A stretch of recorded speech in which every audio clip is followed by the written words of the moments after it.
কি আর বলি বলো এই দুঃখের কথা। প্রতিদিনের মতো সেই দিনও শুরু হয়ে গেছিল আমার এই চুলগুলোকে পোড়ানো। আমার এই পোড়া চুলগুলোকে মেকআপ আর্টিস্ট সুন্দর করে বেঁধে দেওয়ার পর সব দুঃখকে সাইডে রেখে চলো এবার কাজে ফেরা যাক। বিউটি দিকে তোমরা অনেকেই চেনো, আর সেদিন ছিল বিউটি দির একটা সেমিনার। এই সুন্দর মুকুটটা বিউটি দিন নিজের হাতে বানিয়েছিল সেদিনকে সেমিনারের আমার লুকটার জন্য।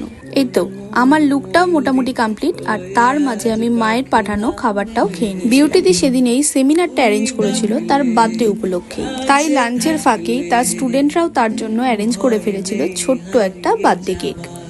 চলো এবার কেকটা কাট করে নেওয়া যাক। কিছু ভালোবাসাতে আজ মন ভোলাতে হবে বলো দিদির বার্থডে সেলিব্রেশনের পর আবার আমরা কাজে ফিরে লুকটাও কমপ্লিট করে ফেলেছি। এইবার ফটো তোলার পালা। একটা কথা না বললেই নয়, প্রতিটা জায়গায় গিয়ে তোমাদের থেকে যে ভালোবাসাগুলো পাই, তোমাদেরকে শুধু থ্যাংক ইউ বললেও অনেকটাই ছোট করা হবে। আর এই ছিল আমার সেদিনের ফাইনাল লুক। চলো এবার ঝটপট শ্যুটটা কমপ্লিট করে নেওয়া যাক।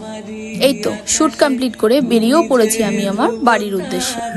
বাড়ি ফিরে আবার আমার এই বিধ্বস্ত অবস্থা নিয়ে বেরিয়ে পড়েছিলাম মায়ের সাথে। কোথায় যাচ্ছি? গেছিলাম এক মায়ের সাথে আর এক মায়ের দর্শনে। নাও আমাদের সাথে তোমরাও একটু দর্শন করে নাও। না না, শুধু আমরা দুজনই নয়, আমাদের সাথে এই আর এক ব্যক্তিও ছিলেন। আজকের ভিডিওটা তাহলে এই অবধি। দেখা হচ্ছে নতুন কোনো ভিডিওতে।